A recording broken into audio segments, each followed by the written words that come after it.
Thanks for tuning in today. I'm Dr. Nick, the Incrementalist.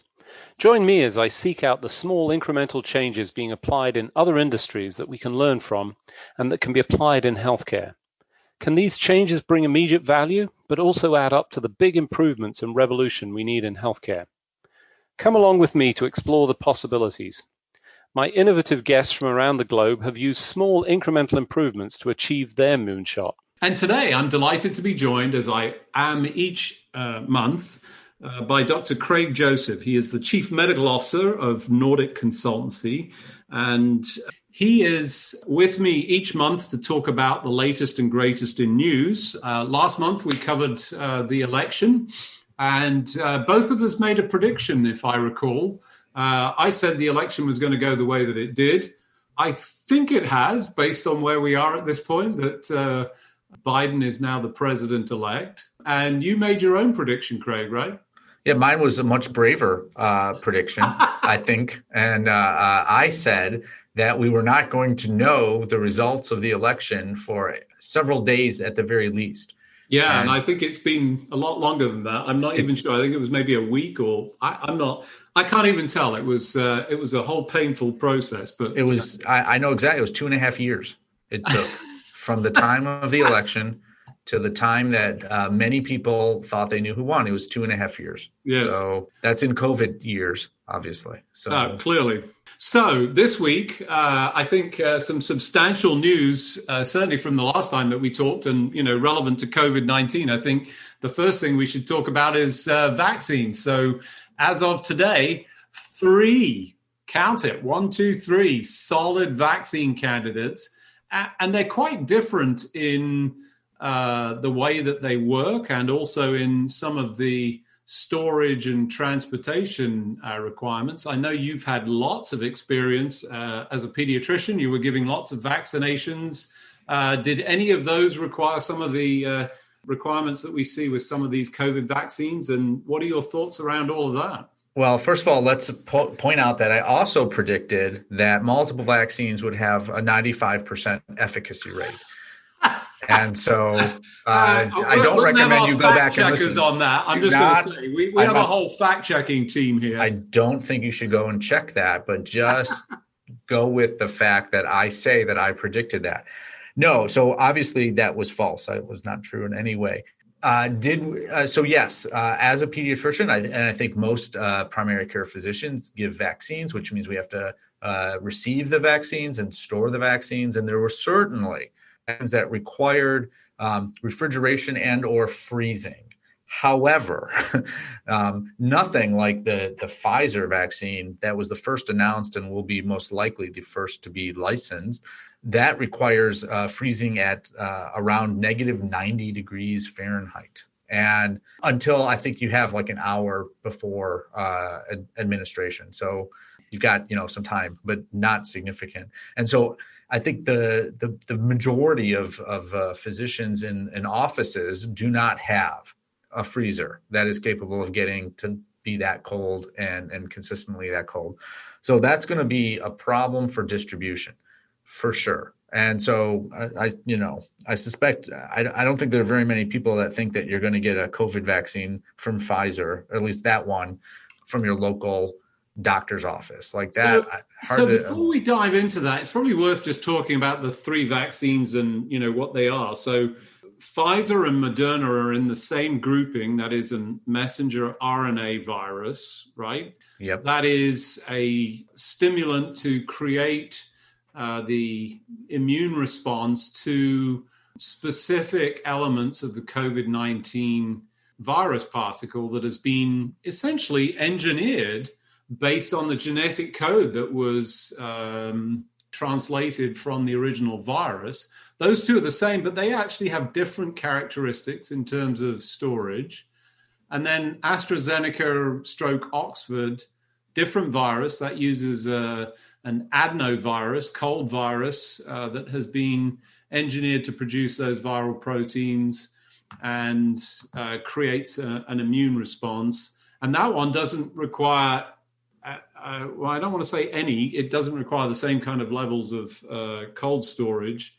That's a killed virus or one that's been inactivated. As we think about those, you're talking about the Pfizer one, which has this very cold storage, dry ice level. The other two do not. So do you think that we're going to see more of those as a result of that? It's really difficult to predict. And so, 2 or 3 months from now, I will say that I predicted exactly correctly, because I clearly have a history of falsely saying that I'm smarter at judging the future than I am. However, you have to look at data that don't exist yet, right? So we don't know how they differ in terms of their efficacy. It sounds like the Pfizer and the Moderna ones are very similar, at least in the initial data that they have publicly released. The efficacy rate, meaning the percentage of patients who they help, seems very similar. So, and well beyond everyone's wildest dreams. Very true.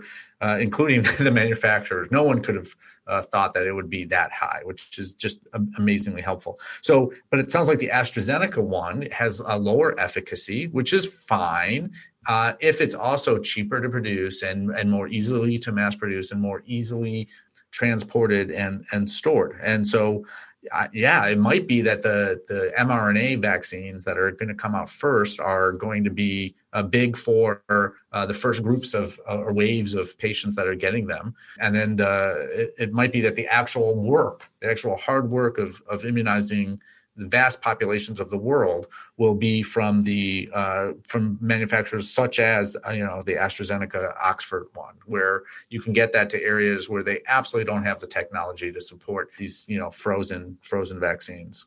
And so we meaning humanity, we need more than one vaccine. So the more manufacturers that come out and can get approval from the various governments in the world, the better, as far as I'm concerned. So I don't think anyone could predict. One of the things that's going to be interesting to discuss and to see is who gets it first, and what percentage of those groups, those waves, actually elect to get a vaccine. Right, and there's some complexity in there with the requirement for 2 doses. I think we should come back to the 2 doses on the AstraZeneca, because you had some really interesting insights as to that efficacy rate that rose. But I want to push back a little bit and say, if there's one thing, well, there's not one thing. The military system is very good at lots of things, but logistics is one of them. And I've seen that firsthand. In a number of instances. We also have distribution of the Ebola virus that was, not the virus, but the vaccine that was also at this cold storage level. And they managed to do that to remote parts of Africa successfully. And I have to say, I have higher confidence in the capacity of the system to be able to get this out. And they've already sort of pre-staged, using some intelligent resources of, cold storage that is available in hospitals, research places. A lot of universities, certainly some that I'm working with, actually have this in place and is now being used as part of that staging. And the other thing I would say is that I don't think it's quite that short a period of time. It is short from the time that it thaws, and there is some requirement. I do want to get back to that, because I know, one of the things that introduces additional complexity for the medical profession here is that, and they're going to be ones that are right in the middle of this, is when they have spoiled vaccines, and you talked about some of the temperature thing, you've got to deal with all of that as well. That's going to add this additional layer of complexity on top of all of this. Indeed. Yeah. And I think you're absolutely right in that various organizations, militaries included, have done this kind of work before. And there's also, I've read about containers, specialized containers that can get you like the last mile. So that can potentially get you from a central area, maybe out to the private doctor's offices, so that it is something that you could get at your local doctor's office every morning. They get a box, a specially produced kind of super cooled box. And so I think it's certainly all possible. And it's just difficult to remember the last time pretty much every human was supposed to get a vaccine within a matter of months. Never been done before. Or whatever the number is at this point. I'm not even sure. There's a lot of us. Yes. Dr. Nick, that's all I'm saying. Worldwide too, as well. So, let's, whilst we're on this sort of distribution, you sort of mentioned that AstraZeneca, doesn't have as much of the same cold storage. It also has a very compelling piece, which is it's very inexpensive, designed to be very inexpensive, so more accessible. But it had this, what I would say is counterintuitive, certainly to, on first blush, the data that emerged that said that it was 70% effective, after giving 2 doses, but you could raise that to 90 at least, and maybe it was a little bit higher than that, if you gave less of a dose in the first instance, and then up to the dose for the second. Now, that's a little bit counterintuitive, and I'm thinking, wow, that was clever of them. But actually, tell us the background to that, because I think it's really interesting. It's one of those enormously important points. Well, it was a mistake. And this is not based on any firsthand knowledge, but just reading. Yeah, it was, as I heard about this, I was like, why would it be more effective to give half the dose as the first dose and then double it to what your initial full strength dose was supposed to be for the second dose? And yeah, there was a mistake in mixing the dose for a good chunk of the patients who were involved in the initial research. And they decided once they discovered that a significant proportion of patients had gotten half the dose that was intended, they just went about and noted it and continued the study. And at the right time, whatever those times were, gave them the second dose at the intended dose. And then found that those patients did significantly better than patients who got the same dose both times. I don't understand how that. Certainly, I'm not an immunologist or virologist or expert in any vaccines. It just is counterintuitive that's a thing. But certainly, that's what they found. And again, this is all preliminary data, so things do change. But they seem to have been, if we continue with the trends, they seem to be holding. And let's hope that they do. All of this, though, is very complicated for practitioners, right? Because the 2 mRNA vaccines, Pfizer and Moderna, I think one is supposed to be given 3 weeks apart. The Moderna one, I believe, could be off on this, is supposed to be given 4 weeks apart. And now you're talking about with the AstraZeneca one, I don't know how far apart those are, but you have to make sure to give, again, we're assuming a ton of things, which could turn out to not be true. A different dose based on the first one and the second one. And these are not interchangeable. So if you get the Pfizer vaccine, you need to get both doses from Pfizer. You can't change from one to the other. So it's fine if one country or part of a country or state just gets one vaccine, and then it's highly likely everyone will know the rules in Illinois versus in Virginia. If it goes like that, I doubt it's going to go like that. It seems like the plan right now is to equally to give out vaccine, the first that's available, to give it all out based on needs. So every state says what they think they need, and they just divvy them up and send them out. So for those of you just joining, I'm Dr. Nick, the Incrementalist, and today I'm talking to Dr. Craig Joseph, Chief Medical Officer for Nordic Consulting Partners, and also my regular companion for news you can use on each and every month. We were talking about the vaccine distribution, the complexities of multiple instances, the timing of that, making sure that you get the same ones. You can't get AstraZeneca and then get Moderna. Although I'm willing to bet that we're going to have some small subset data points to be able to study in the future to see what that does of people that do that. And specifically around the AstraZeneca, this counterintuitive notion of, lower dose in the first instance. And the fact that was serendipity and that's what we got, which, it's terribly exciting to me. It's one of those eureka moments that I don't know if they occur a lot of the times, but, we learned from it, importantly, from the data. And it also explains why I think online, even with people that have way more insights and intellectual capacity to be able to apply to this, that there is no really solid answer to this that I've seen. I've seen lots of different ones, vector immune response.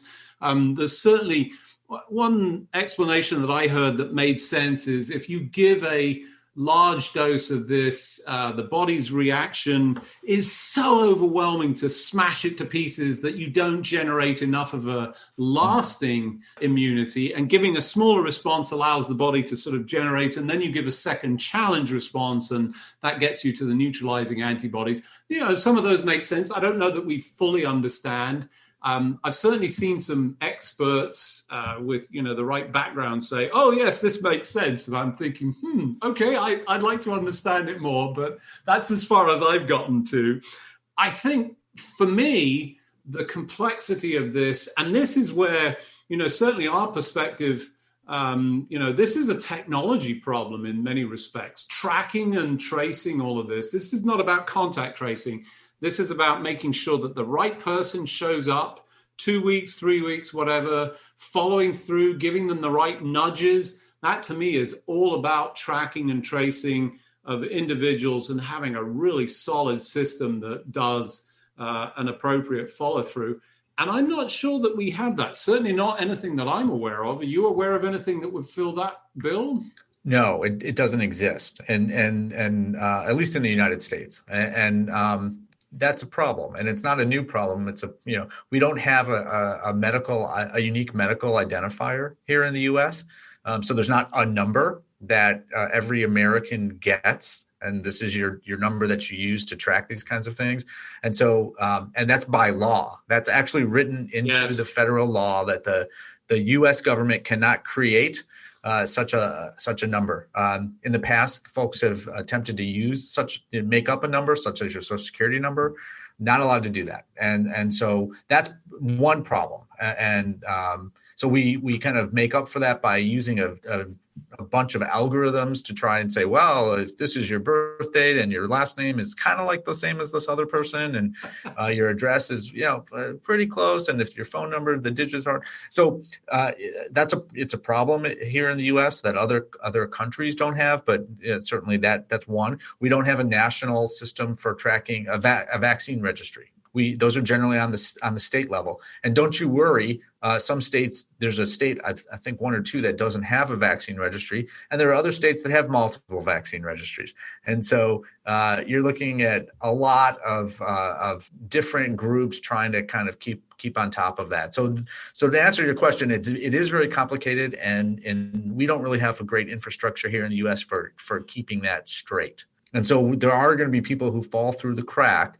I think this is a great opportunity for small kind of potentially for app developers to, hey, if you want to make sure that you get your right vaccine, give us the information that what you got, and then we'll tell you when. We'll send you texts and reminders and emails to tell you when to get the next one. Now, that's just one way, but I think it is going to be a problem. Although the good news is it's not like you have to wait 2 months.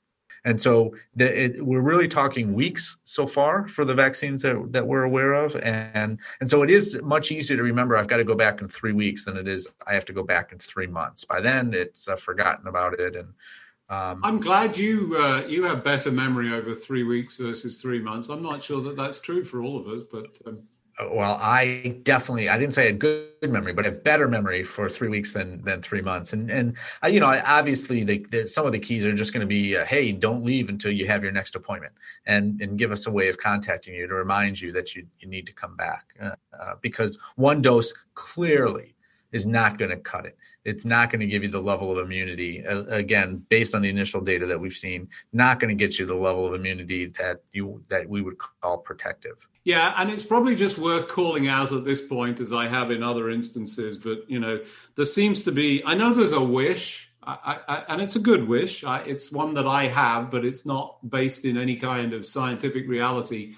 Once the vaccine has been released and there is a block of people getting it, and that list of folks and how you allocate, I think, is a huge challenge and a whole show in its own right. But once that's happened, nobody flicks a switch and says, all right, that's it. All bets are off. You can go back to usual behavior.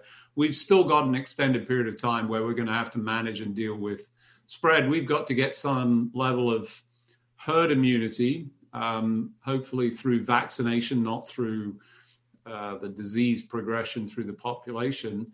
So we're going to be living with this, and we've got to manage that. And then you've also got to determine who's had it, who hasn't, and then treat those people appropriately. I know that sounds a little bit big brotherish, but you want to protect those that haven't had the vaccine, if at all possible, and make sure that we, purge this virus as much as possible. The good news that I've seen, and I haven't seen the data here, is everything seems to point that this is a one-time deal.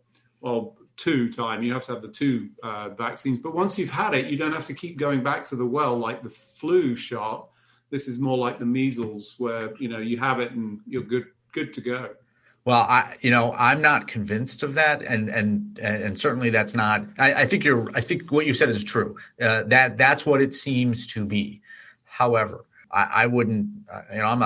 No one should put all of their hope and expectations in that. It certainly could be that you need to get booster shots. It could be that this is like a flu shot, and that we're not going to be talking about just flu season. We're talking about flu and COVID season. I hope that's not the case, but it's too early, and it's one of the things that you mentioned. I wanted to just pick up on a little bit the concept that probably someone made a mistake, and it turned out that actually helped create a great vaccine. We are learning things that could be wrong when we first hear them. You and I are using the more clinical term counterintuitive, right? But you could just translate that as, well, that's wrong, that's dumb, that doesn't make any sense.